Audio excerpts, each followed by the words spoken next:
refine, I should say, going to the refine section, refine by channels, and we be right there, right at the top, the doctor's surgery. Welcome, one and all. Um, Good morning. I'm your host for the next 2.5 hours or so, thereabouts, 2.5 to 3 hours. And we've got quite a packed agenda this morning. Not much stuff to really discuss, even though I say it's a packed agenda, but a packed agenda nonetheless, because we got quite a few things to discuss, three main points, and then our wider point of discussion. I'll go through them individually. The first point that we want to discuss is one of the things that came across that was highlighted early last week after the last show was the decolonization of the curriculum and the addressing of white privilege. This was very much a topic area that was looked at in depth last week on some of the national media channels, where the discussion around a university professor, her name slips me at the moment, presented that the national curriculum needs to be decolonized, in the sense that the things that are being taught and the way things are being taught in school needs to be readdressed and redressed, in the sense that we need to present historical information that's pertinent to every ethnic grouping, and not just always presenting information that is positive and motivating from a Eurocentric approach. When we look at the curriculum and the educational system, European scholars, European scholars and European point of views are the predominant and overwhelming philosophy of the educational system.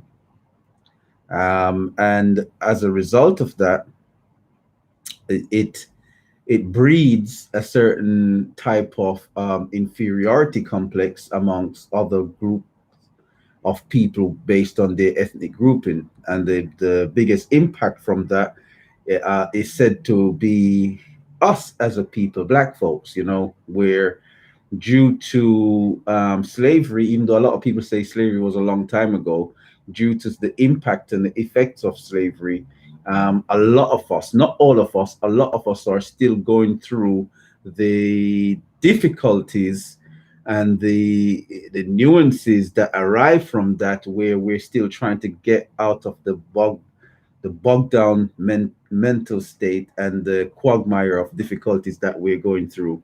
And the reason why I say a lot of us, but not all of us, is that we need to start also recognizing that there's wealth amongst Black folks in the UK. However, one of the issues with that is that wealth being concentrated and being reinvested back into the community in a way to continue that community growth. And perhaps the reason why this wealth is concentrated but only amongst the few, and that few keeps that wealth only among self and them and their family, and perhaps their social circles, and not essentially serving to create a wider community and a wider growth within the diaspora and strength in terms of financial strength and ability, is because of the educational system. Most of these wealthy folks, Black folks that you will find in this country, and there's a lot of them, their children perhaps went to private school, and again, the information being taught to these youngsters growing up are things from a Eurocentric point of view. So as a result, they develop a lot of issues and complexes that you find amongst wealthy white folks. So you realize that mental health is not just because of your ethnic grouping, but because of perhaps your financial stance and where you are and how detached you are from your parental support group, because we know that a lot of attachment issues thrive within that community. So everything brings its own problem. The grass is always greener philosophy, as we say.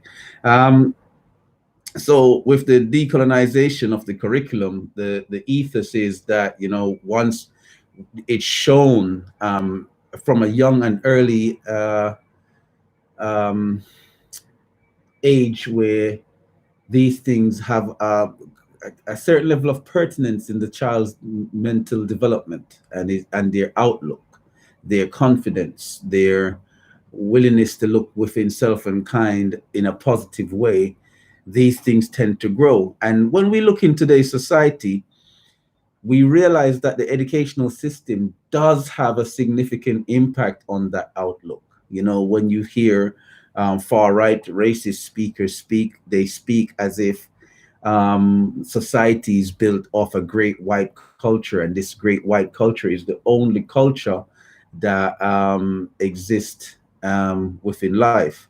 So that's one of the things that we're going to be discussing today, along with white privilege. We're going to go. I'm going to go back into the crux and core of that. I don't want to start talking too much about it and then roll into the momentum and forget my key points and say things out of context too quickly. So I'll come back to that as I'm just introducing the topics. Um, then on the other aspect of things, I thought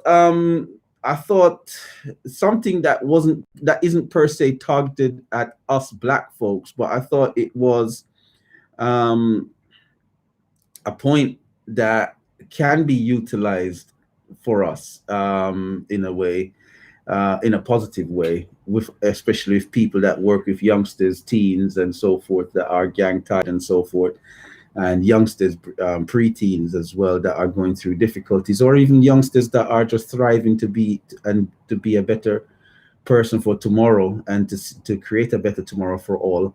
One of the things that I found very interesting is I'm not sure if my producers are aware, the Queen pardoned a killer after the because of the terror attack that took place in London. Now, if you remember, there was a terror attack on London Bridge, right? And the public, there were quite a lot of people in the public that attacked the terrorist at the time. I can't remember his name, and I don't really care what's his name, what his name is.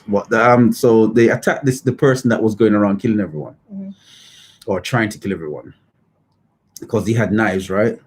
Yeah. And there was one guy there that attacked him with what they called it was like a tusk, like an animal tusk type of thing. I can't remember what tusk it was, what animal it's from, but he picked it up and attacked him, and in helping to contain this knife wielding attacker, he perhaps saved his own life as well as others. And as a result of that, the Queen has pardoned this person. Now, one of my thinking, I think it was a narwhal tusk or something like that he used to in his defense against the attacker. I just thought it was a point of an important point to highlight that chivalry and doing great things can open the door, and it doesn't matter where you are in life and how difficult things have turned against you, that it shouldn't stop you from being a better person. Now, obviously, I don't really care about the Queen's pardon in that sense. I'm just saying it from a point of view where the example can be utilized to say to can be utilized and point to youngsters that have gone through these difficulties, to say, it's always it's a never give up attitude. You should always strive to be the best person you can be, in all situations for yourself. Perhaps, I wouldn't have picked up a narwhal toss to defend everyone, but I'll pick it up to defend myself and my family, and I mean, select few. But I can understand that issue took place, and I just wondered what people's thoughts and views on it were. That the Queen has pardoned this guy who was essentially a convicted killer themselves. It's quite an interesting one. Last but not least, we have the Buju Banton scenario. I haven't gone through all the week's news stuff, but what the Buju Banton scenario with the no mask. where Buju Banton has come out with a strong attack towards the governmental approach in Jamaica and the lockdown, and his view on it is coming, as you can clearly see over time, because this is not the first time he spoke. Now, he's leaning more towards perhaps a pandemic type thinking, and whilst he's leading towards the thinking that it's a pandemic, he's not saying there isn't a virus. He's saying people should just enter the scenario and just deal with it. Who should live, should live. Who should die, should die. I'm sure everyone's seen the Buju Banton comments by now, and I'm not sure if any other presenter has spoken about it, but nonetheless, Buju Banton, he's come out and he said what he said. Was it right of Buju Banton to say that? Was it right for him to encourage minds if he thinks that the virus is real? And it's just a case of natural selection from here on in. Was he right to come out and say it in that way, or would it have been more pertinent to present it in a different way? What do you guys feel? It's good to get that take on it from a listening audience and see what you guys think. Last week I spoke a lot. This week I'm not going to speak as much as I did last week. I'm not doing this show to lecture. So I hope that after I give out the number, we'll get a long line of people looking to call and have a discussion around these points to lend better clarity. I think I should add another point. 50 Cent in the US election, which takes place next week. In the US election, 50 Cent came out last week saying that he is going to vote for Donald Trump on the premise that he doesn't want to be 20 Cent, because I think Joe Biden's got a crushing tax bill coming out for the wealthy of something like 60-odd%. So, 50 Cent is saying that, under that principle, he won't be 50 Cent and he will be 20 Cent, and he doesn't want to be 20 Cent under that Biden plan. And then it's funny that one of his ex-girlfriends by the name of Chelsea Handler came out after that and said that she wants to remind 50 Cent that he's black. Now, this is a white lady telling 50 Cent that she's reminding him that he's black. And I just found it a bit odd that they even use asterisks or stars to blank out the actual word she used. And they didn't give it 5 stars. They actually gave it 6. So we know that black, right, is BLACK, right? That's 5 stars. So what word denoting black would be 6? Would it be the NIGG? And it's just odd that she's reminding 50 Cent that he's black, and then as a result of that, he shouldn't be voting for Donald Trump. It's like from a media's point of view, or from a psychological point of view within the media, that's the right way of saying it. It's like, oh, if you're black, you're supposed to vote for one party. In the UK, if you're black, you're supposed to vote for Labour, right? And in America, if you're black, you're supposed to vote for the Democrats, irrespective of policy. And again, it goes back to the question of, people just selling themselves short by just always sticking to and voting for the same party. So a true change will never come, because you should vote based on policies. And when people realize that votes are swayed due to policies amongst a certain ethnic grouping or demographic, they will stop pandering towards that demographic with just the common always statement, racist, racist, racist, racist, racist. But yet there's no policies to create a better upliftment of those people. I spoke about a young black lady last week. I can't remember her name off my head. No, not Sasha, the other lady, Dominique. And we know that Dominique has a lot at her young age has a lot of coonistic tendencies. I don't want to call her a coon, because a black person call the next black person a coon only makes that black person call that next black person a coon themselves. So, but we can highlight when someone's behavior is of that nature. And, so we know that Dominique presented some of those aspects and some of those thinking in her debate with Sasha Johnson that we highlighted and discussed last week.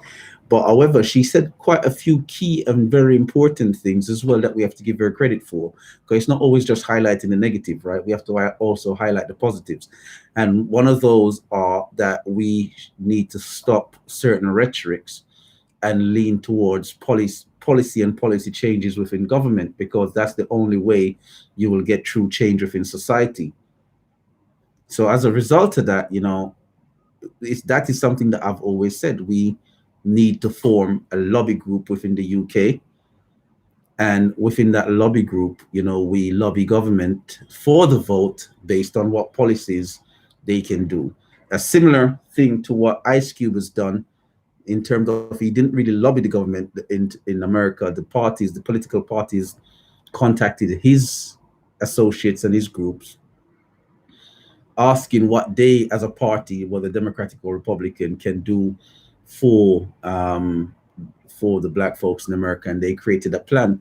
I think the Biden group, by what I've recently heard, didn't give a plan, or they gave a basic plan which was expanded on significantly by the Republicans. However, I know that President Trump has, what they said about the Democrats was that they plan to give a comprehensive plan after the election. Us black folks from Jamaica would call that, buying a puss in the bag. You get me? Don't make no sense. You buy a puss in the bag. You get me? Because when I just came to this country back in the day, you used to go to the markets, right? And you used to have these guys used to say, "Listen, I'm putting this in this bag. I'm putting that in this bag. And how much is it? I'm only asking £10 for this bag, right?" But you can't look in the bag. You go home and nothing that you put in the original bag's in your bag, right? You're lucky you get some crayons and stuff, right? They used to do those swindles all the time. Not with me, but I've seen it, right? And with others, I've seen it. So it's like that swindling trick. Oh, after the election, when I get your vote, I'll tell you what I'm going to do for you. And then the Republicans have come out with the Platinum Plan. So again, policy changes in everything. It's everything that you do in business, commerce, or politics in this country, and anywhere you are. It should always be legally grounded. It should be always legally grounded in the law to garner the best results, because then it's not a matter of always protesting and marching. Then it's a matter of a lawsuit for breaches of the law. Prison sentences in some instances, and keep it simple. So I did agree with Dominique, not because it's a novel perspective, but because it's a position that I've always held. And I thought that was a very valuable point that she didn't convey well, but it was a valuable point nonetheless. Had she come to the debate with that as her leading position, then it would have been great. So those are the main points of the week. Let me give the number out for those who want to call in and take part. I'd love to hear from you this morning. If you're a first-time listener, this is what the Doctor's Surgery about. We're about discussions and having dialogue. So the number is 0753 996 8143. I'll give it again, 0753 996 8143. One last time for the money. 0753 996 8143. We'd love to hear from you. That's the phone and the text line if you want to phone and text in. I think we got a live caller, our first live caller. Brilliant. Call you live. What's your name? Where you calling from? Yeah, Doc. I'm sorry about last week. I had a little appointment I had to attend to, so I'm sorry I couldn't be there. But I'm here today. Good to hear from you. I was wondering what happened to you last week. I come in early and no, God. Yeah, how you doing? How you doing? Okay. So you heard the points, right? There's quite a few. Which ones would you like to touch on this morning? Well, first of all, Democrat-Republican situation, and also within Labour and Conservative in England. My basic point is about Labour and Conservative in England, as to do with people voting for particular Labour because of distinction or because of what you might say race or color, whatever. Yeah. And I find that fascinating because one of the things I look at, I've heard, I think is what was his name? No, I can't. Is it Ice Cube? Yeah, Ice Cube. Yeah, that's right. Okay. He was stating that the reason why he has spoke to the Republican because he was getting a backlash from that, was because he's put out a case where advertisement where he would like to speak to the Republican or the Democrat. He said the Republican showed up, the Democrat didn't. So he's speaking with the Republican, and he's putting his idea towards what, he's speaking for his people. Then let's use that because I really don't like the word black here. Yeah. Negro to me is the same thing. But anyway, so what I'm trying to say, hearing what he was saying, not going to all what he said, but it's just, I was saying, that is so true, because when you look at England now, you find that in London especially, Labour do so well, because black folks. Okay, thank you for helping me out there. You see, I was struggling to use that word. Okay, and what I'm saying though,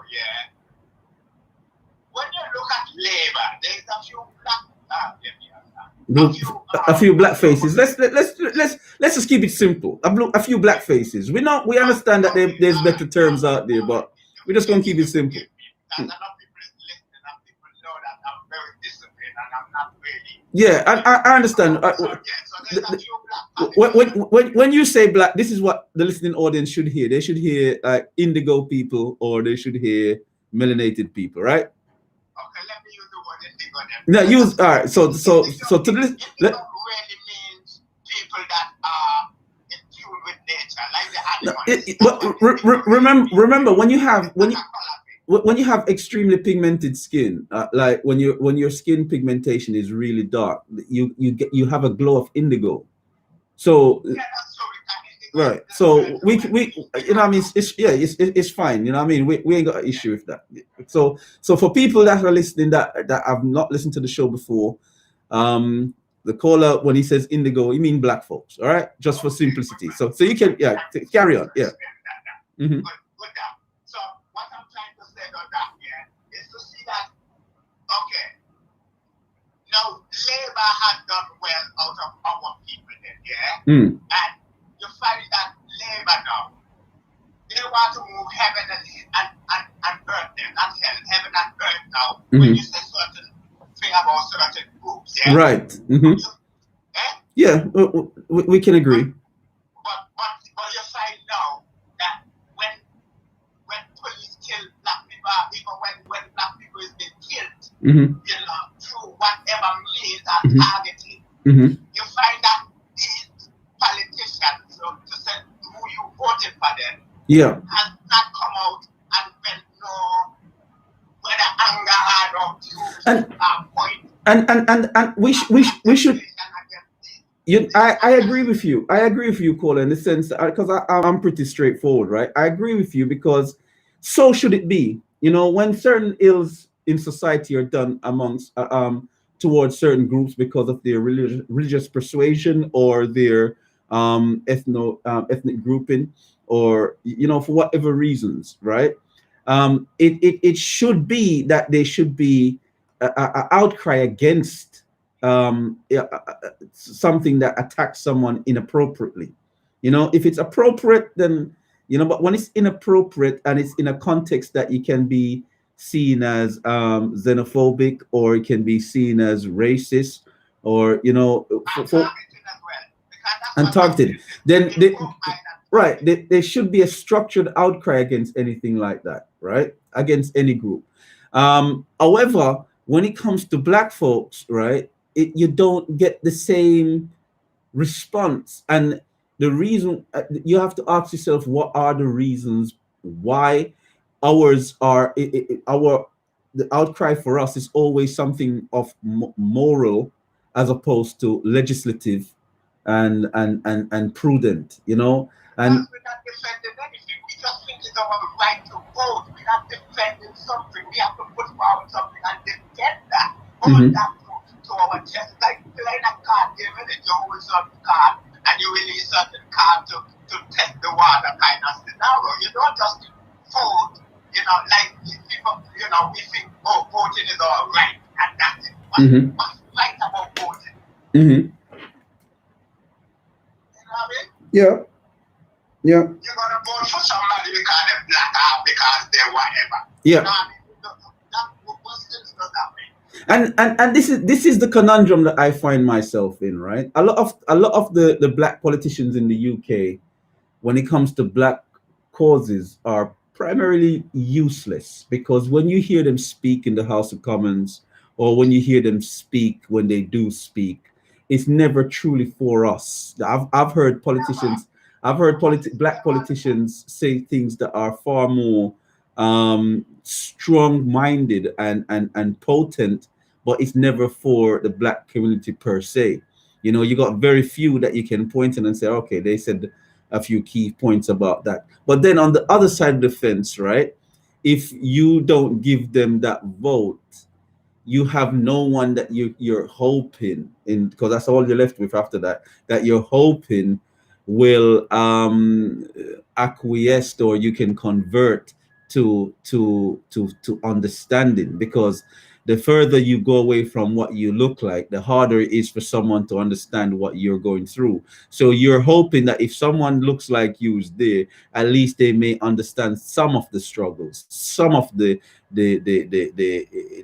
ills of society, you know. Because it's, let's be frank, it's less likely that an Asian man or a white man, just using generic terms, because when we say Asian, there's so many different Asian groupings in the UK now, and Middle Eastern groupings and so forth. So it's so difficult for anyone in those settings to understand the plight, to be able to verbalize it. So once you haven't got that representative, it's harder for that verbalization or that understanding to take place. However, the people that are stepping up to the mantle, to the manifold, and going up there on our behalf, when they get there, they're not really per se talking on our behalf for whatever reasons, right? And that's the difficulty, and that's the double-edged sword. Say again? I would agree with you with the Asian, but I disagree with you with the Caucasian, because I would say to you that I find within the Caucasians, they would defend us better than even what you call it the black man, black woman.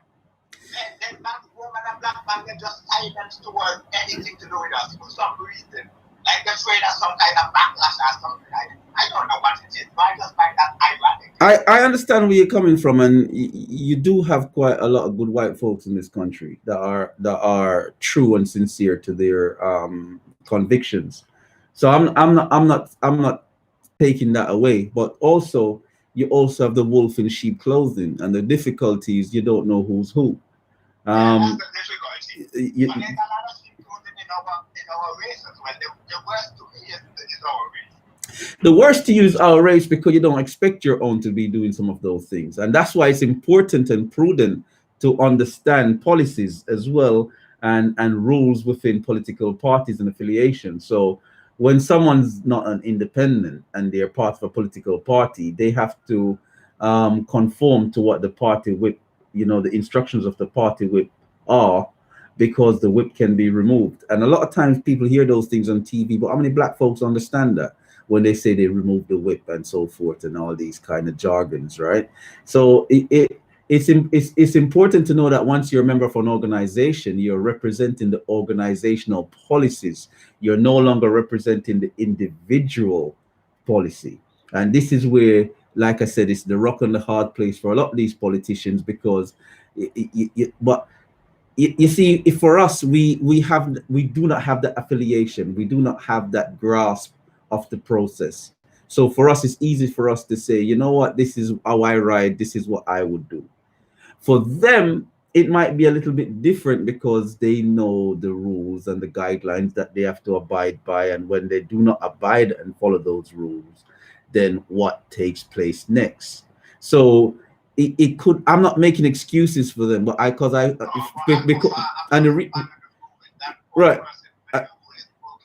Right. The reason I'm not making excuses for them is because a lot of them do speak up when it comes to other groups. They come out with these things. They say these statements. They stand in a certain position. You get what I'm saying? When when it's other groups, that are impacted by whatever statements that have been made. Because we know that even when we look at the scenario where the Labour was completely shattered under the Jeremy Corbyn policies, right, with what took place where MPs even left. So they are right. So it does take place, but it just doesn't take place for us because the black MPs, and we're going to have to say it as it is, the black MPs aren't putting their necks on the block in the same way that for us, for their own. Right.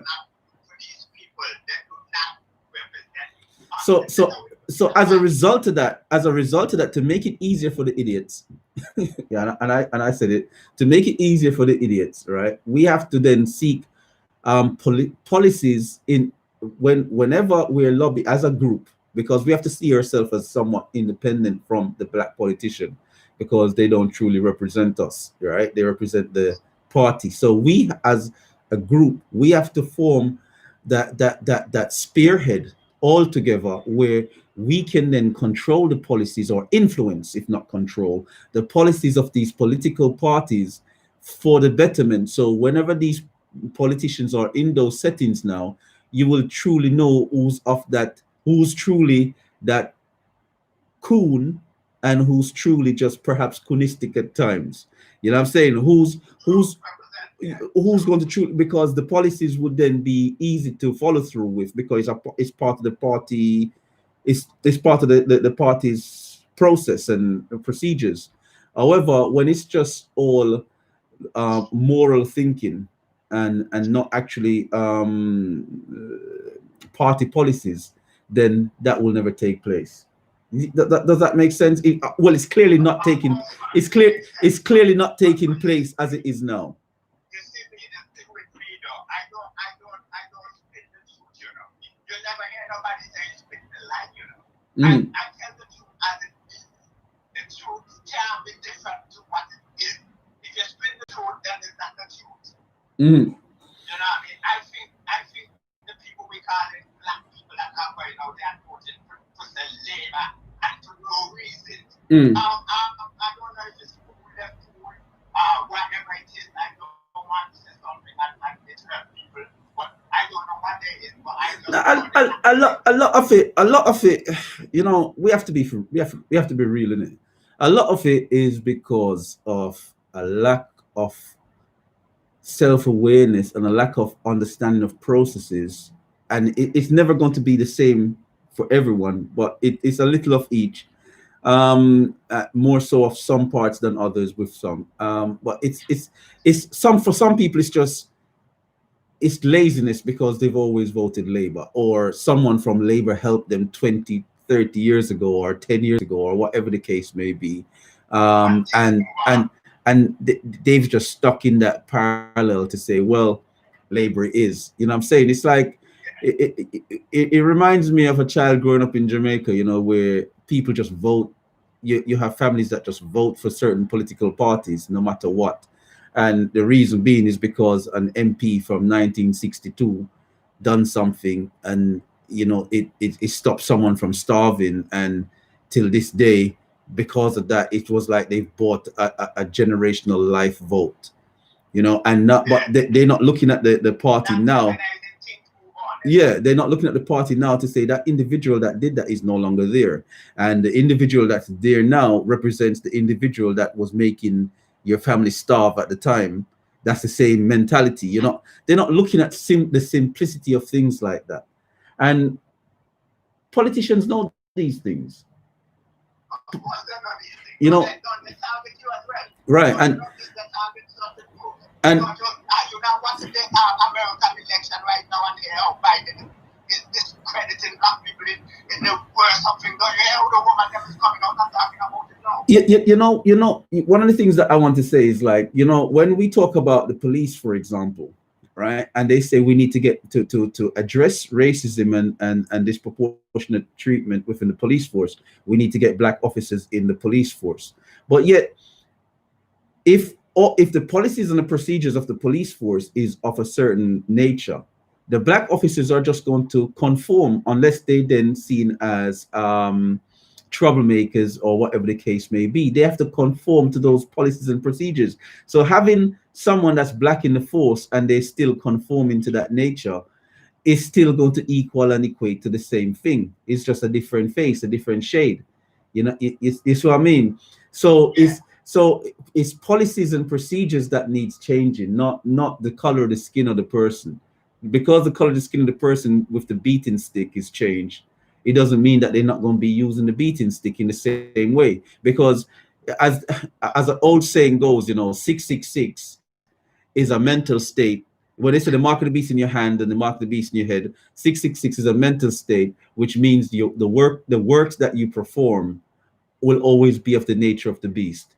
So if the policies and the procedures are anti the community in aspects and parts, that means it doesn't matter who it is that's practicing those policies and procedures, because in order to become a police officer, you have to practice, you have to learn those policies and procedures. So in your actions and deeds, you're still implementing the mark of the beast in your thinking and in your actions. So, and some people will say, well, there's a bit more community understanding. It doesn't mean nothing in that sense, because if they don't follow the policies and the procedures, the outcome for them might be dire. And so many black folks, when they reach in a position of success or stability, they cling to that hook, line, and sinker. They don't want to think about the other man no more. They want to make.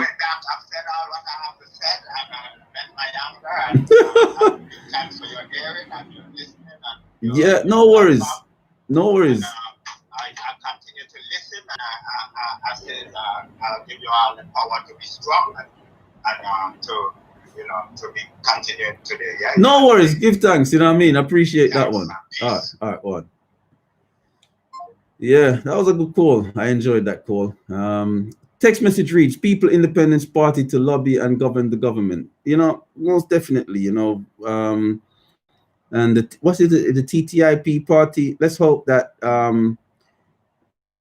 they grow, and you know they mature into something positive in the future. Like I said, I don't essentially fight down a movement that is black orientated and black focused. We do our best to support and hope and push for a greater change and a greater thinking and philosophy. So that's my thinking behind that.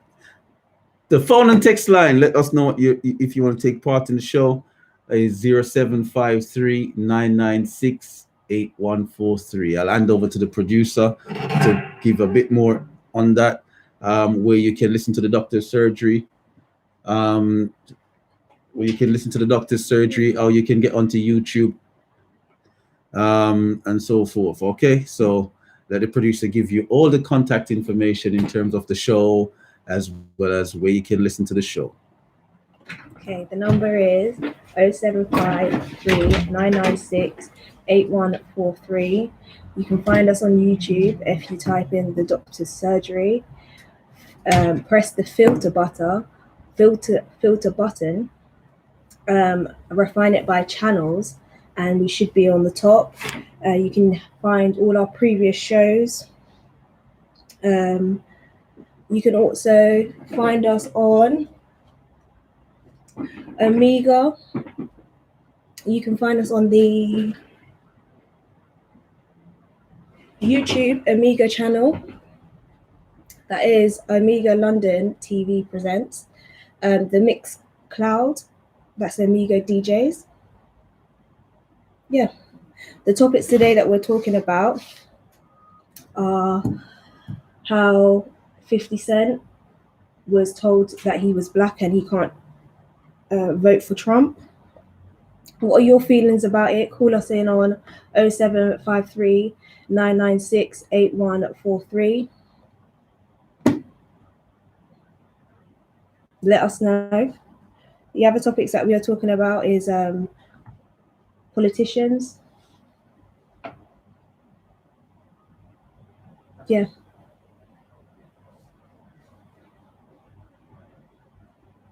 The presenter has just stepped out for a minute, so I'm just going to repeat the number again. 0753 996 8143. Call in, let us know what your thoughts are on the topic. Yeah.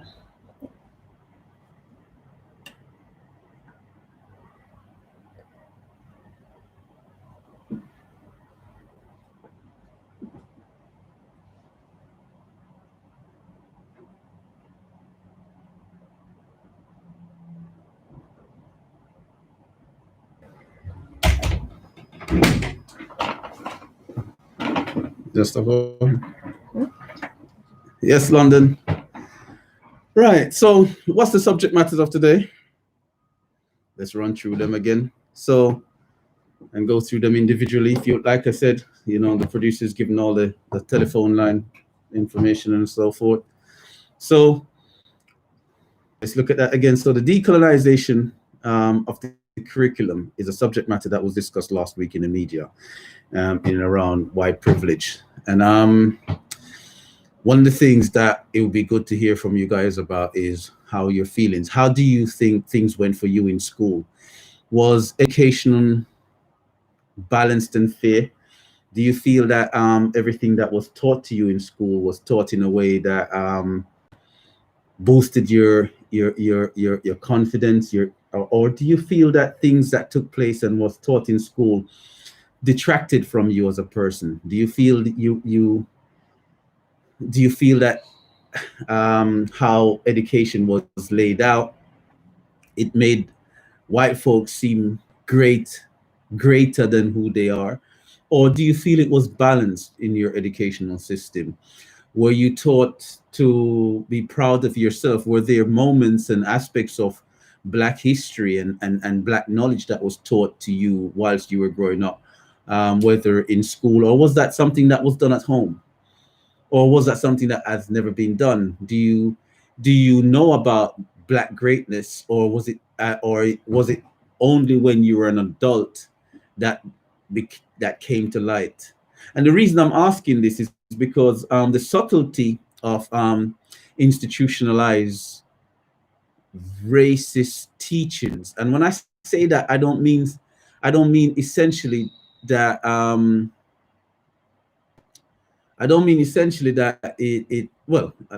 let's say, I mean, let's just say what it is. Institutionalized racist thinking, you know, in the sense that we are continuously being taught something that detracts and takes away from us? Or is it just because of the country you're in? Do you feel it's targeted? Or is it just because we're here in a country, a white country, a predominantly white country, where it's just their educational system and we are a part of that? Were you brought up in Africa? Were you brought up in the Caribbean? Was the teaching still the same there? Was there Black pride in the information that you received? You know, I know that in Jamaica we had national heroes, for example, which gave some level of Black pride, you know, and resistance. You know, we had Nanny of the Maroons. So for us, you know, with Nanny, you had a female that was a great leader, a powerful leader. So women had a Black face they could look up to when in terms of like leadership, strength, smart, cunningness. And then you had the Marcus Garveys, you had the Bogle, you had all these other people that within the hero charts within Jamaica that kind of gave a sense of Black pride. So I would say for a lot of Jamaicans, they perhaps got a balanced view in that they had that positive image historical wise, that was essentially part of the taught curriculum to create that. So is it the same in the other Caribbean highlands? Was it the same for you? I would love to hear from someone from Trinidad, someone from Barbados, someone from the small islands, Cuba. Let us know your thinking, even Central America. And also it would be good to hear from someone from the continent in terms of Africa, because it's good to get a balanced perspective of how the educational system is in each of these countries. Now we're in a state of what we call multicultural Britain, where we got a few million people, a couple million people at least in the UK right now, right? Black folks. So, and one of the key things that was always highlighted is that we didn't, and I'm not saying this to detract from any situation, it's just to lend a bit of clarity. We predominantly did not smuggle our way to get here uninvited. We were invited. So as a result, is it time that we start to push for more ingrained teachings so that our children's mental psyche aren't impacted on as much? Because when you do look at educational system, it does create some discrepancies in principle in thinking. But it'll be good to know from someone that has gone through it from kindergarten until adult life, born and raised in the UK. I per se, couldn't give a full grasp of it, but if we look at it from a certain point in time, it does present all the scientists and all the mathematicians and all the great musicians and all, everything does have a all white tendency. And the only reason why I'm aware that that's not the case right now was through self-taught purposes. Invention, for example, we get the Thomas Edison. It was like, Thomas Edison invented this, that. Nikola Tesla invented this, that. Isaac Newton, Charles Darwin. It was very Eurocentric, and it took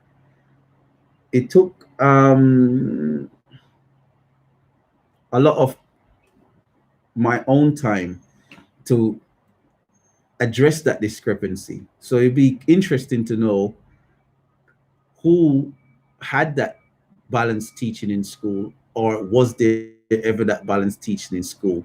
And if that's the case, it'll be good to know.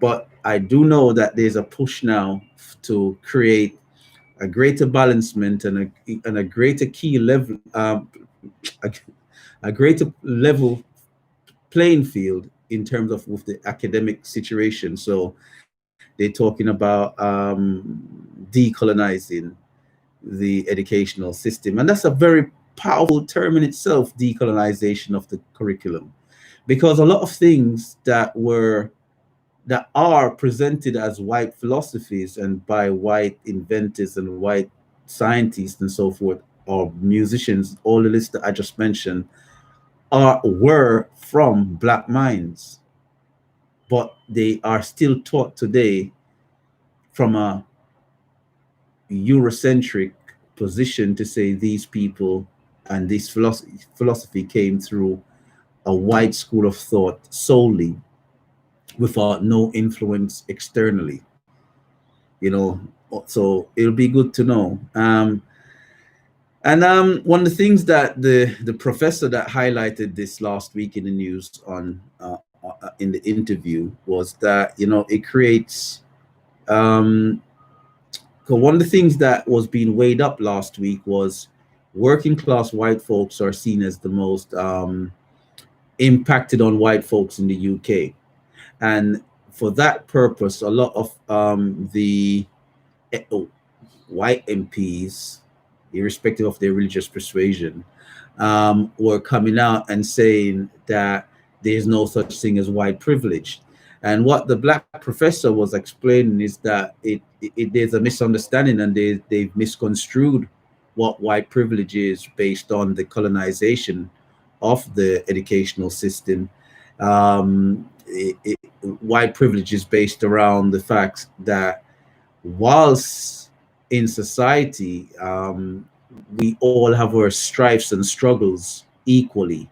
Um, Black folks have an extra dimension in addressing and dealing with the difficulties of also being Black and being treated in a harsh way through the institutionalization of things that works against us as a people.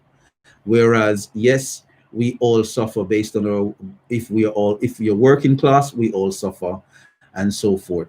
So all those things are essential in actually addressing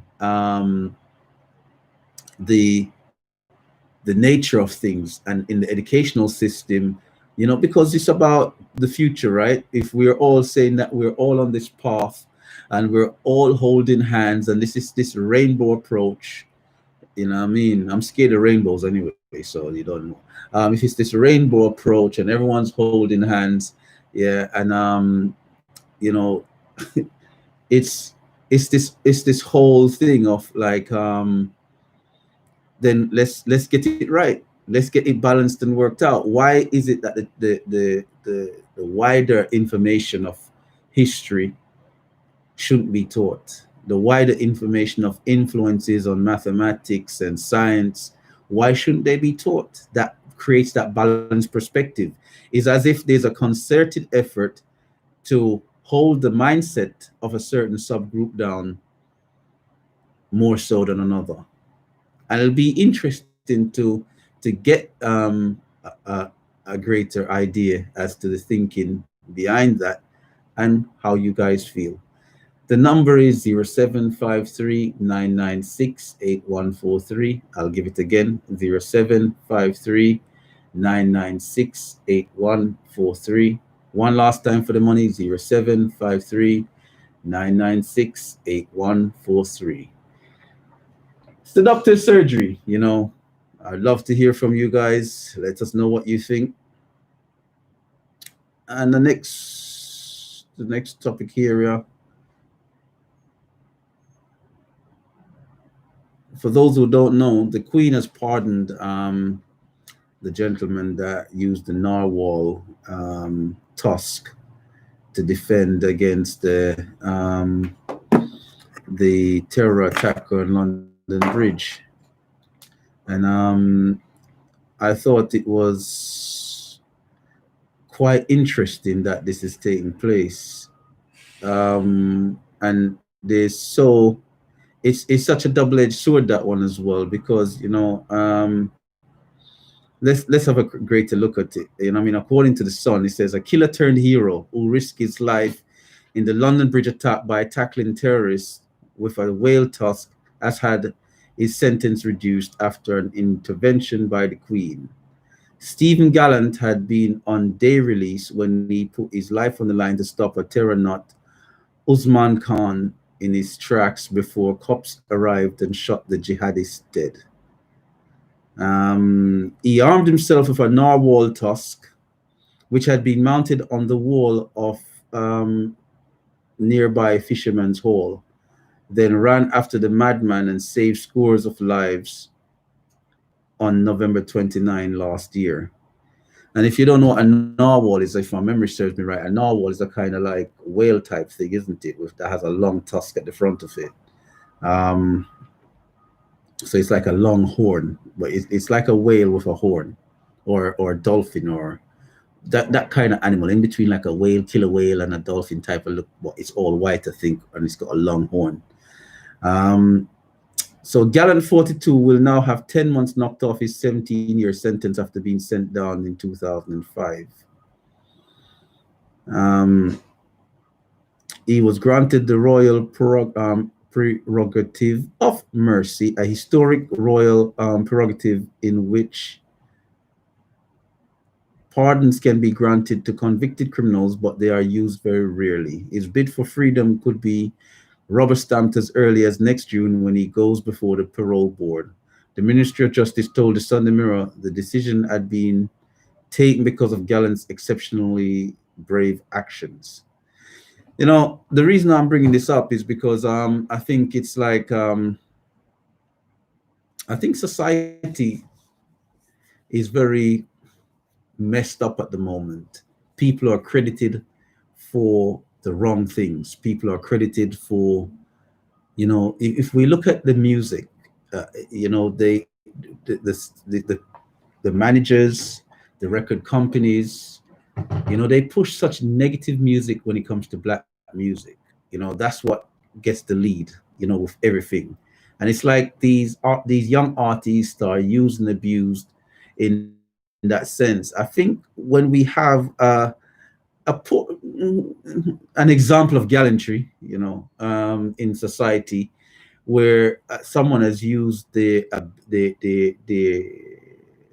abilities for a greater good or a greater cause, or what is perceived as a greater good or a greater cause, that positive outcomes can come from that. And I think that's missing within our communities, where we have to teach our youngsters how to create positive outcome, not through societal eyes, but through their own eyes with positive outcome, you know, through their actions and their deeds. And I just thought it was a good example when I read that. I thought, you know, if I was working with young folks and I was giving them like motivation to be better for tomorrow, as so many youth workers out there are doing, I think that would be such a good example to utilize, you know, about, you know, it's because chivalry, some people say, is dead, right? So it's about creating a more utopic thinking, but the way within society, by creating access to things through positive actions. And I think there's a greater lack of access to things in today's society because there's no positive actions in that sense. And when you do get actions, you know, youngsters are credited with going to prison, or credited in being violent, and you know, those are things that get recognized and highlighted. When we need to flip it on its head. We need to start highlighting and giving great credit to the youngsters out there that are staying out of trouble, that are doing positive things. Why aren't we hearing more of these youngsters? You know, we hear the occasional cases when you have a little young genius going to Oxford or something at a young age. We get those occasional cases, but you know, and those are the exceptions to the rule. So, you know, but why can't we boost and glorify those youngsters that are doing right? You know, you got so much rappers out there that are rapping about the time when they were doing all kind of stuff, whether it be it real or not, whether they're pretending they're doing these things, but yet you don't have a black ethos or societal or communal push to push forward and present those youngsters that are doing positive actions and positive deeds, whether it's as simply as going to having 100% school attendance, or you know, getting good academics, or you know, doing something of worth or significance. You know, the honest minded person that's doing positive within society doesn't get a look in terms of grace granted. And I just thought that example of what he did, we can utilize that to teach our youngsters about more positive outcomes and more positive goals. So it doesn't matter what, and the ones that are in issues, again, it's still another change of nature story. Is what I'm saying making sense? Mm. You know, another change of nature story. You know what I'm saying? So the focus is always on gang, bad man thing, gang. And yeah, we have to be that too to survive out here. But that's not all it's about. We can give credit and give recognition to those that are holding it down and doing what they're supposed to be doing. They should be getting, when I say supposed to be doing, I don't mean, because it's very difficult in life to say what should and shouldn't be the case. But I'm just saying we should recognize everyone for doing well in their or on their lane. In their lane, I don't know how these youngsters talk these days. You know what I'm saying? So if your lane is a positive lane in terms of what society claims, we give credit to that. You know, lift those youngsters up that are doing their best to do it the right way, that they and we all say is the right way. But then we only give credit and we give notoriety to all the people that are doing the negative. So what does that breed amongst the youngsters? You know, and this is this is something that is clearly similar to the decolonization of the educational system. We have to decolonize the mindset of the youngsters. We have to get them out of the mindset of the beast, you know, because society wants them to not pay attention in school. It's cool not to pay attention. It's cool to be the bad boy. It's cool to want to strap. It's cool to want to do this. It's cool to want to do that, because it profits society when prisons are filled with these youngsters. It does profit society. And it doesn't just profit the prison systems. You know, when I realized how much money was in the prison systems, you know, some institutions, some youth offender institutions get something like £1,500 a night for each youngster in those institutions. Don't feel that these youngsters go to prison and it's free.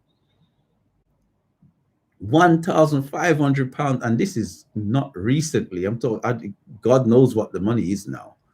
£1,500 a night, and some of these institutions have thousands of youngsters in their secure institutions. £1,500 a night, you know, to lock someone up.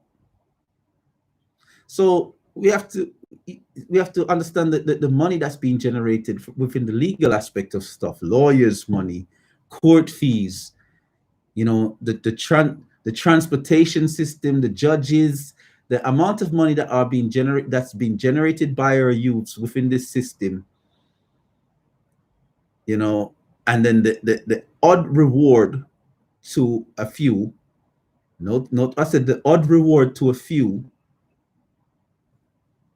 is not worth the economical and the communal damage that it does to our communities.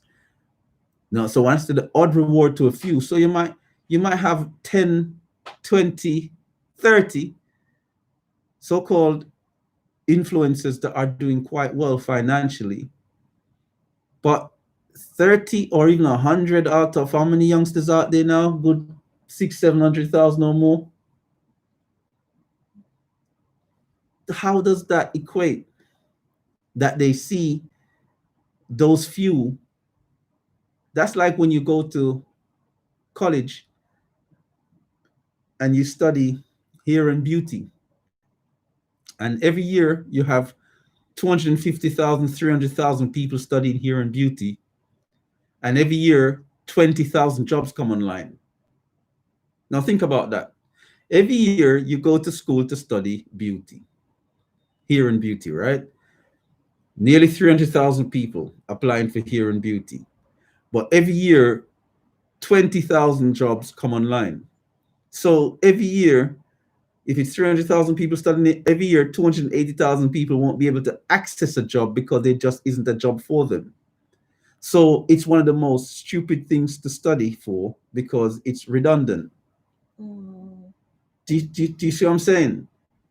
So it's like they present these 100 rappers, 100 lifestyle gangsters that are doing quite well, and it's not quite 100. I'm just saying 100 just to stretch it.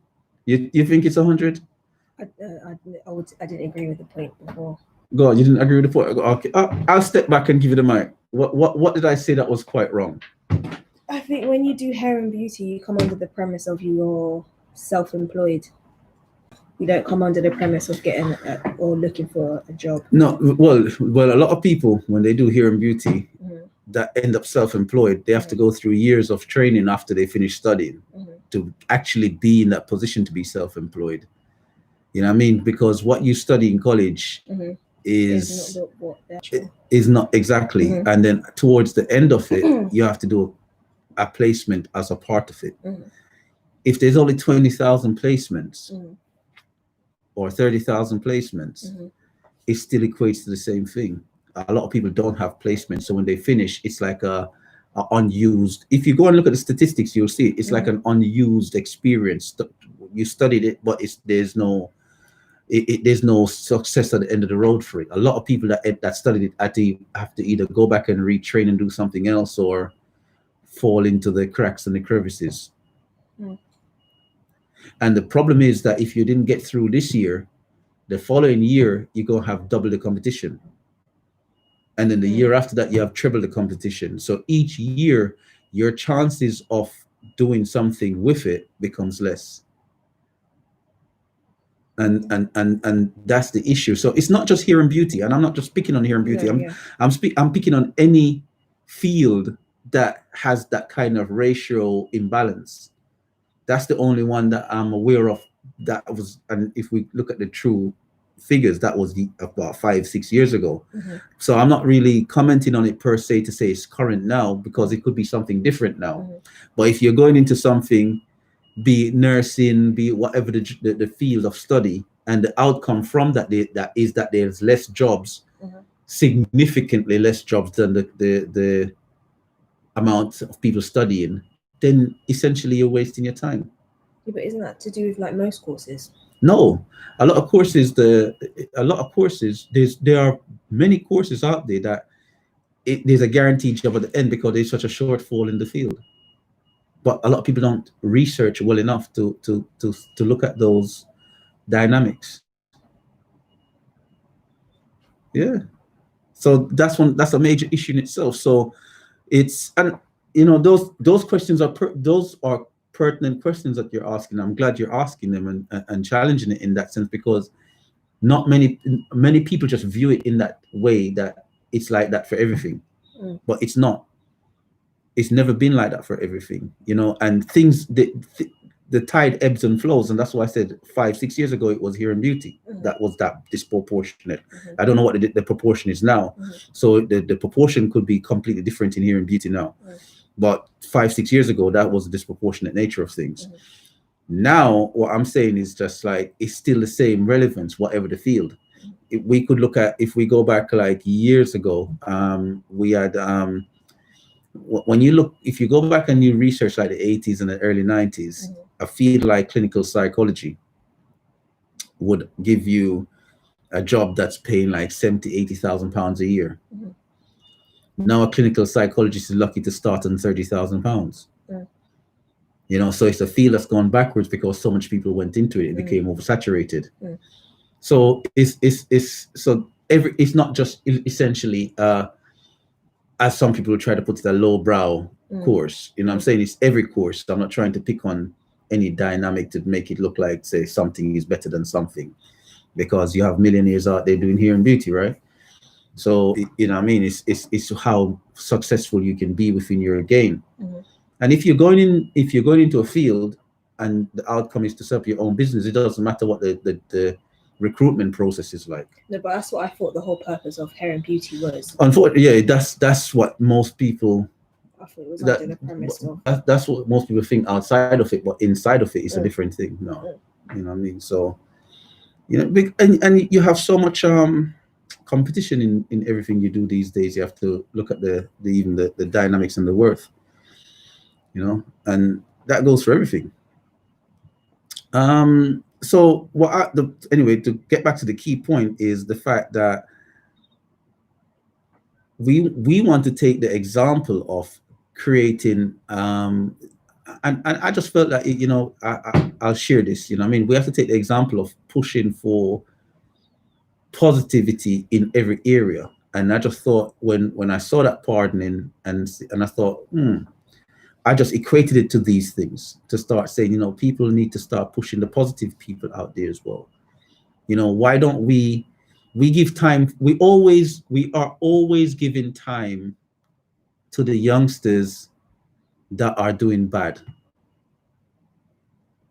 When I say that, I mean, the ones that need attention and care and so forth, we're always giving them time, but we never give time to the youngsters that are also doing good. So the disproportion, the proportion and the ethos and the energy that's given off is that our youngsters are doing bad. But if we balance it, when we look at middle class, upper middle class, and bourgeoisie Britain, you have a few youngsters that are doing bad in that setting because they're all on drugs, right? Mm-hmm. And then when I say they're all on drugs, they're all on like some serious class A prescribed medication kind of foolishness, you know what I mean? Mm. When we look at but you also get a major push in terms of like anything positive that anyone in that group is doing. You know, so for example, you showed me, what's her name? Miss Humes, is it? Rochelle Humes. Rochelle Humes, right? Yeah. You know, the moment that she does anything, she's on the TV getting pushed. Mm-hmm. Obviously, it's a TV personality, granted, but mm-hmm. I'm just saying, the moment that you got these people in these wealthy positions, and that society want to push a certain imagery and mm-hmm. thinking, yeah, mm-hmm. they're upfront being pushed the moment they're doing something positive. Mm-hmm. How many of our youngsters within these platforms that we have? Because this is our platform, the Ghetto platform, mm-hmm. right? It is what it is, yeah. Mm-hmm. And we love it and embrace it because it's a free thing, right? So these are our platforms. How many people take the time out to push a positive image that our youngsters are doing, to give them that confidence with themselves? Because one of the biggest problems that we have within our communities is youngsters with a lack of confidence, because they see society growing and they see these people getting pushed, and they're thinking, whoa, what? There's no concerted effort. If we go back in time, if we go back to the mid and early 90s,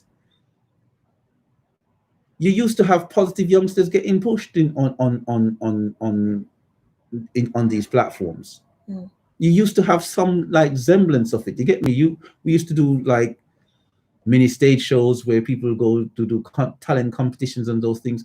All those things are essential things that need to come back to the fray, that we can utilize to push those youngsters that are doing positive. When we go back to the 80s and the 70s, where, you know, I'm Black and I'm Proud was rolling out, anytime someone's doing positive, they was up front.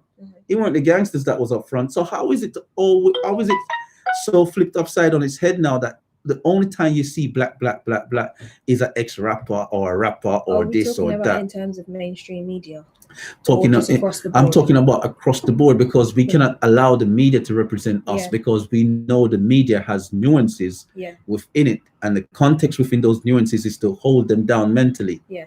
But I just feel like across the board there are definitely channels of which do promote those, and these are the things that we need to, that's what I'm saying, in all those things we need to just create that consensus right across the board, because we need to make it not a novelty on those platforms, but it needs to be right across our base, that, you know, youngsters get in great rewards right across the base, so no one feels left out. It becomes the ethos and the thinking of the next generation, because right now the ethos and the thinking of this generation and the last generation is gang. If I can become a rapper, and even if I don't live that lifestyle, and I think about that lifestyle, and a prime example of that, if we're going to use anyone that's in the public eye that youngsters might know about, if there's a youngster listening, is like that guy that they call a rat or a snitch, 6ix9ine. He used social media to create an image that wasn't truly him, but he bought into that because he thought that's what he thought it was a lifestyle, and that lifestyle nearly cost him his life. But there's so many different nuances that you have to take into consideration about 6ix9ine. Go on.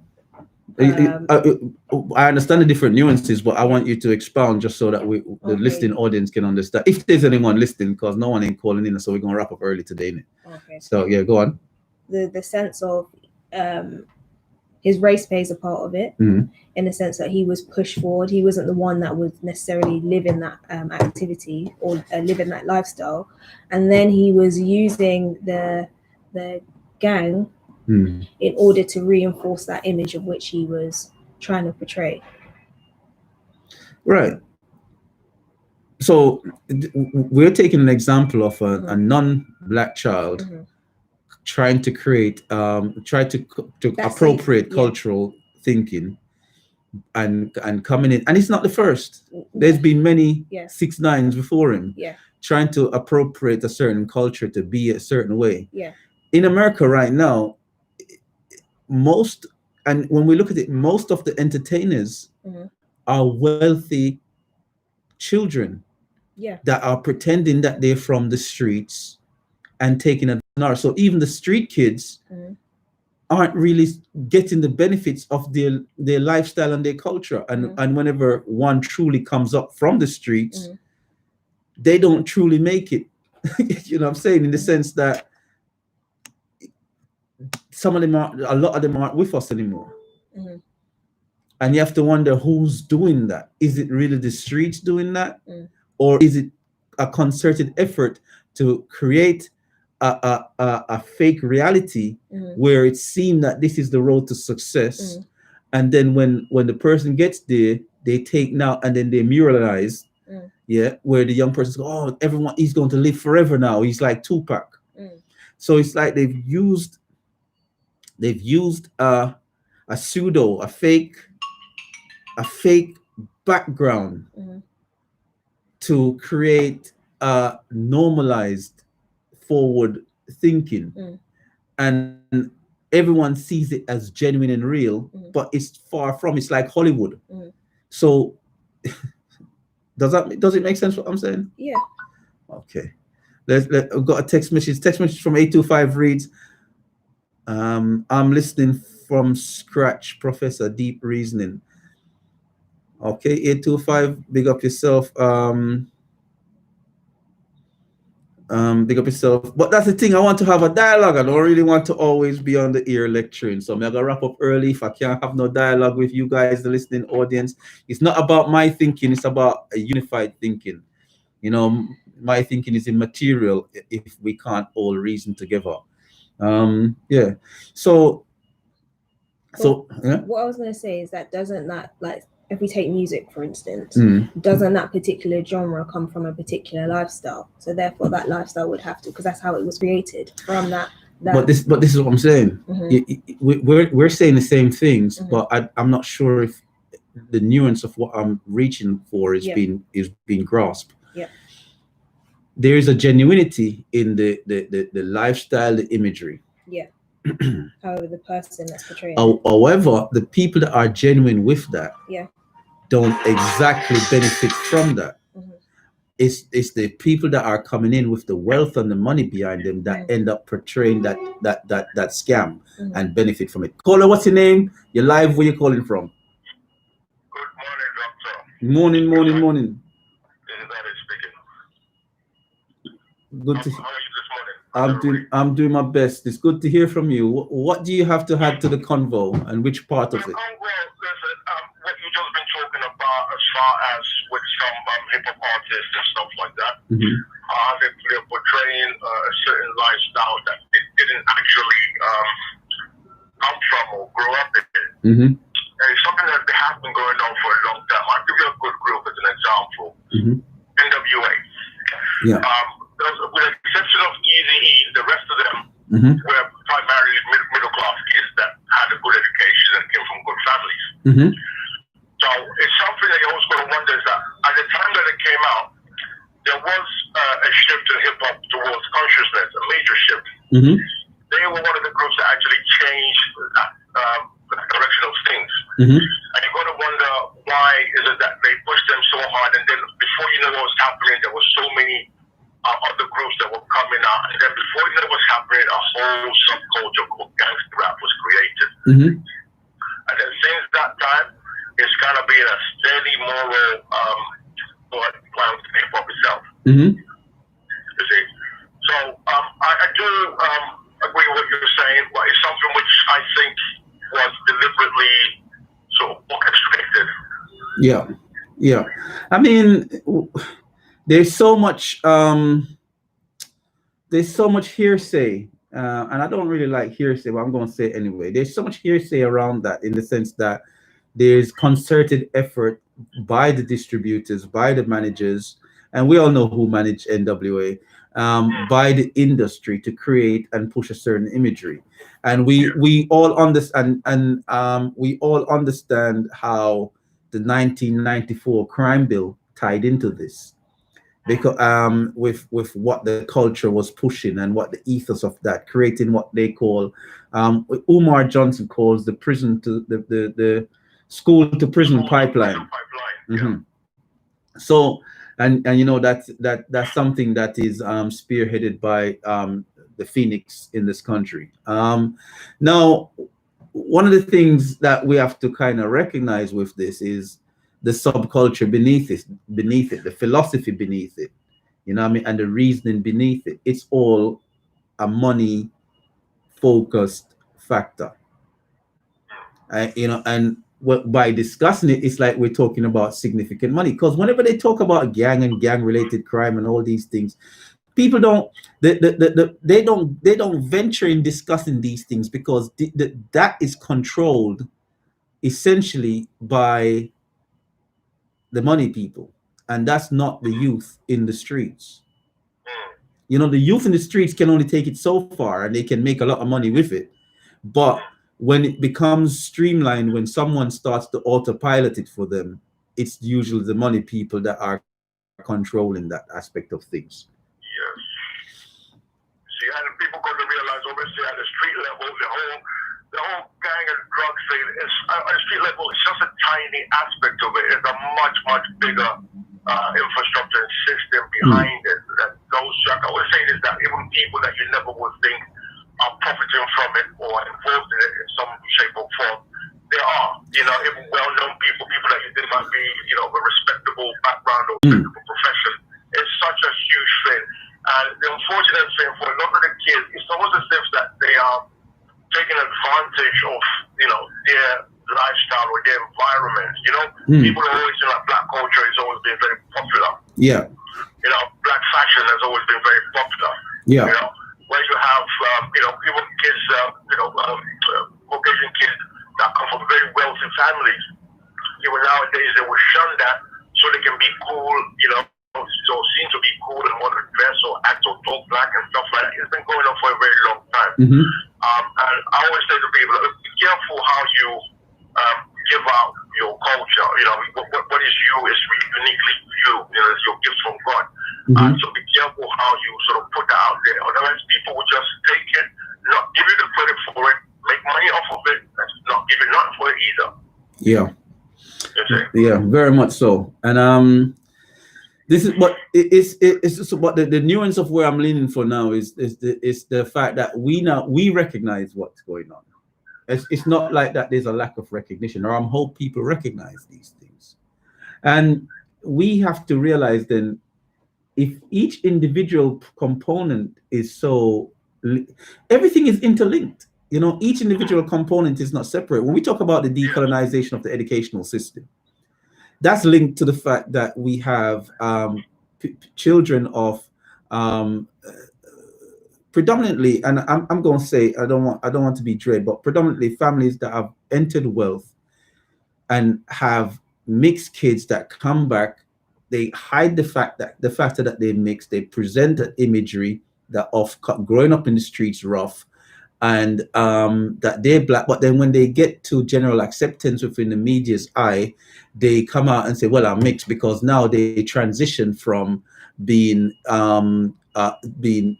that black child into I'm now mixed, I'm accepted in white society. And in a sense, it's like when you have those innocent kids that don't have that necessary acceptance, it's like they left by the wayside. They find themselves in difficulty.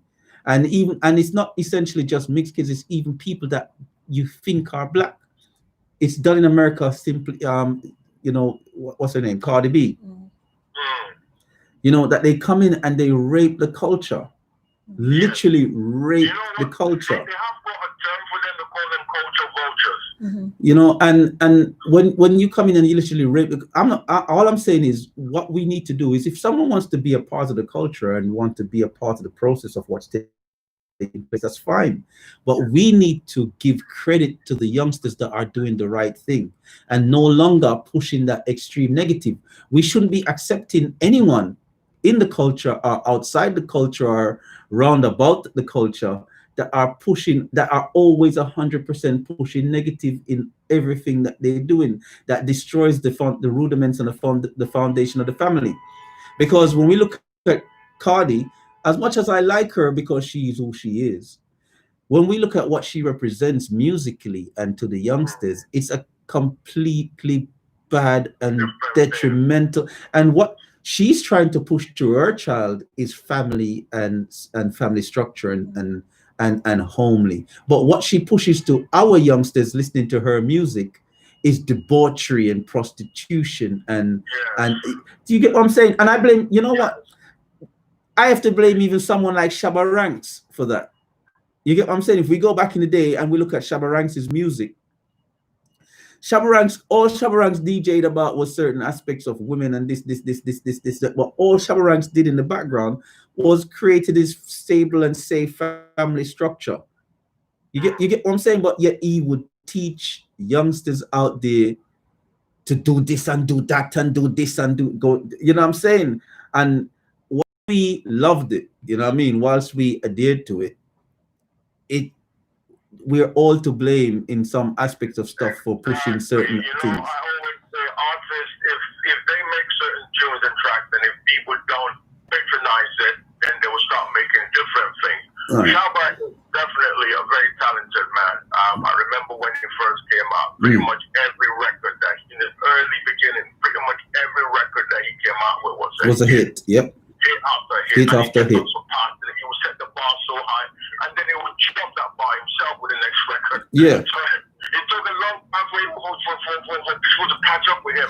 No, they didn't catch up with him. I think Shabba was halted in his tracks. Let's face it, and we know why. But but what I'm saying is like, whilst it took a while for Shabba to even people to realize that Shabba was a family man. Shabba, he didn't have to hide that image. He could have been a family man and presented that image, but he didn't present the family aspect of things. That's all I'm saying. Because the things that he was saying, he could have said, "Yo, I'm a family man, though." You know what I'm saying? And people just say, "You know what? You know, the youngsters, the minds that he was influencing." You know what I'm saying? And it's those little slight nuances, you know, because he wasn't extraordinary bad at his time. Now, when we look back, in terms of comparison with today, but at the time he was at the spearhead, right? So, right, you know what I mean? So in the same sense, so I'm not just blaming mixed kids coming in now. We have to look at it generationally. We did it to ourselves as well back in the day.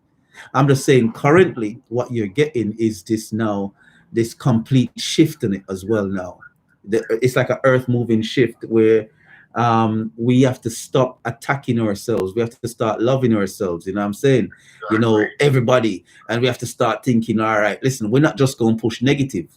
And if you are coming with negative, I talk about WAP, listen, you don't come around here then, innit? Exactly. But you know, the thing is that for the hardcore hip hop fans, Cardi B is not an artist that they would patronize anyway. But the thing about it is that the way they will market and push artists like her is to the wider pop audience, young impressionable kids that, you know, our kids will not probably listen to her because our musical taste that we play in the household. So that's not real hip hop. But for the rest of the people out there, they don't know the difference between real hip hop and, you know, pop hip hop, commercial hip hop. You see, even nowadays, even say that she and Meg Thee Stallion, they've created a whole genre called stripper rap. Can you imagine that? Stripper rap. Yeah, that's big. That's quite big right now. City Girls, Meg Thee Stallion, Cardi. That's a big genre at the moment. You know. So but I just think, you know, at the end of the day, the only way to sort of deal with this kind of an issue is by having some better control. Now, what I'm saying, I don't want to stop anyone's food. What I'm saying is that we need to create spaces for youngsters that are doing positive we have to create those spaces. So even if that negative space remains, because everyone's free to present what they want to present, what we have to create is balancement in the mindset of the youngsters to say that there's also people doing this and they're achieving greatness doing this. And that is what is missing and lacking for us. There's a disproportion. It's quite disproportionate between positive and negative. Everything is just negative. We also have to have positive in terms of people doing something that achieve greatness, achieve notoriety or fame or recognition through positive means.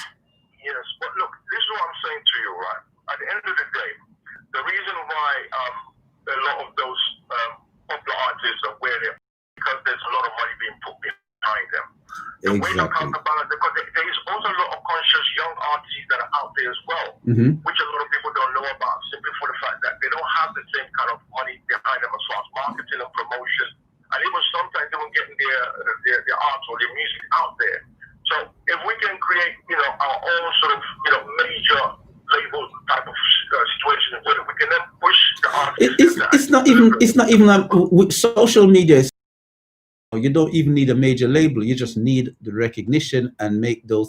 And I tell you something, what social media does that a lot of people don't know.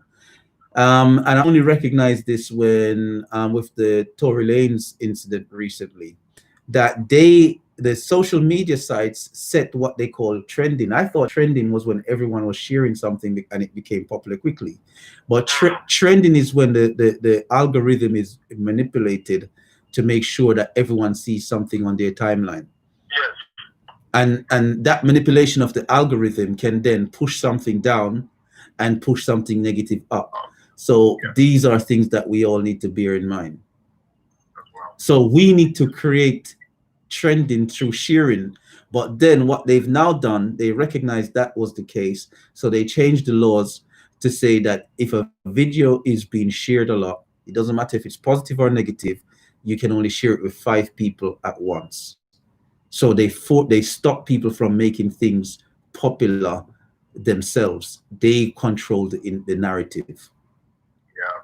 So basically the solution is to create our own social media platform. Create your own platform. That's what I'm saying. Create our own infrastructure, because and even it's such a wide area. This station is a very important example like that, where we can push our own narratives the way that it's supposed to be pushed in the correct and truthful manner. It could be things like I said to you, like the label situation. It could be things like with a social media platform situation. It could even be things like in television. There's such a wide area that where we should be making impact. We're not making an impact there, and unfortunately, the other people who are trying to push negative stuff, they've got a lot of money behind them, and they can flood literally anywhere and everywhere with their own negative imagery that they're trying to push and promote. Okay. Okay. All right. Now, we're gonna wrap it up. So because we're coming up to the news and the adverts in the next few minutes. So, well, yeah, man. Respect for calling in. I appreciate that. Yeah. All right. Thank you. So, doctor's surgery. You know what we're talking about. You know, this Britain. If you're a first-time listener, welcome. If you're wondering what's this show about, the Doctor's Surgery is Britain's first Black current affairs show. We deal with current affairs issues.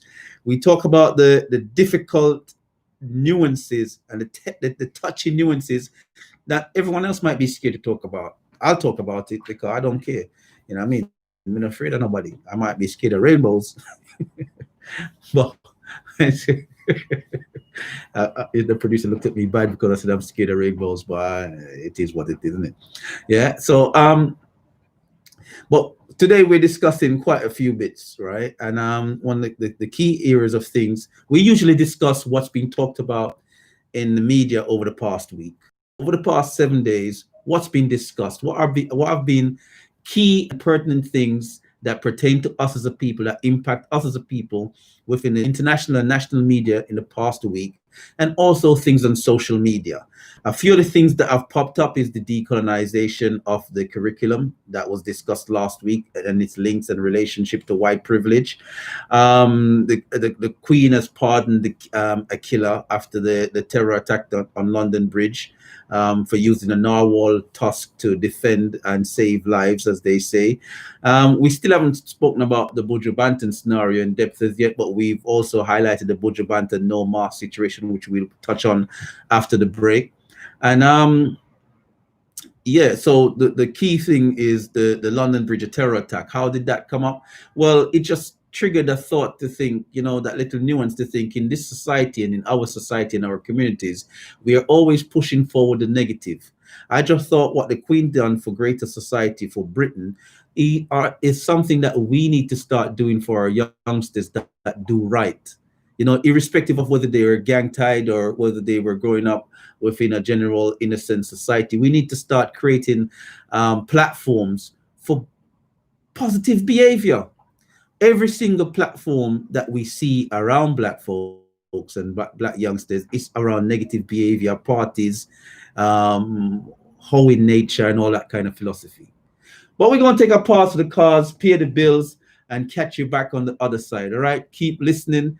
It's the Doctor's Surgery, Omega 104.1, or on the TuneIn app, omegafmradio.co.uk. We catch you back on the other side. Keep listening.